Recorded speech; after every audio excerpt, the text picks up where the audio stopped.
Au moment d'engager la discussion des prétentions salariales avec le recruteur, il y a plusieurs règles à respecter afin d'avoir une discussion saine et professionnelle. Mister Bilingue vous explique aujourd'hui comment aborder cette question parfois un peu délicate. En général, le recruteur abordera cette question en fin d'entretien. Au cas où il ne l'ait pas fait, vous avez le droit de vous-même poser la question. Néanmoins, faites bien attention à ne pas poser la question dès le début de l'entretien, cela pourrait être vu comme un manque de tact et de professionnalisme. Premier point, abordez votre salaire en brut et annuel.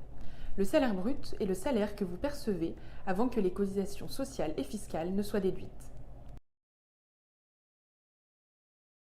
Deuxième point, vous pouvez par exemple donner un chiffre, puis poser une question à votre recruteur afin de lancer une négociation. Vous pouvez par exemple dire « Mes prétentions salariales sont de 30 000 € brut annuels, qu'en pensez-vous » Cela vous permettra ainsi de négocier de façon saine et professionnelle. Aussi, n'oubliez pas de considérer les primes et les avantages inhérents à votre poste. Vous allez négocier votre rémunération de façon globale. Enfin, vous pouvez proposer une fourchette de salaire à votre recruteur. Cela vous permettra de rester plus crédible, mais également d'argumenter.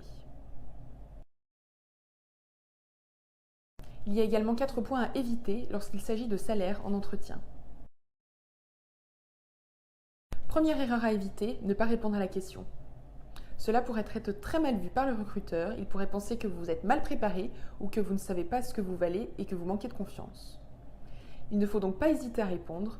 Si la question est abordée de façon saine, cela ne peut que jouer en votre faveur. Aussi, évitez de renvoyer la question en demandant combien l'entreprise propose. Vous n'êtes pas en train de jouer au jeu du chat et de la souris avec votre futur employeur.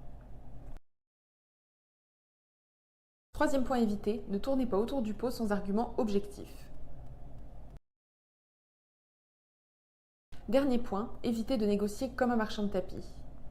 Vous avez des prétentions salariales, mais sachez que le recruteur a également un budget à tenir.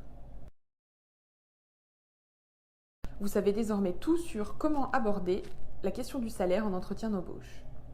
Si vous avez besoin d'autres conseils sur la recherche d'emploi, n'hésitez pas à aller consulter notre blog. Et si vous êtes toujours à la recherche de l'emploi de vos rêves, n'hésitez pas à aller consulter nos offres pour bilingues et multilingues.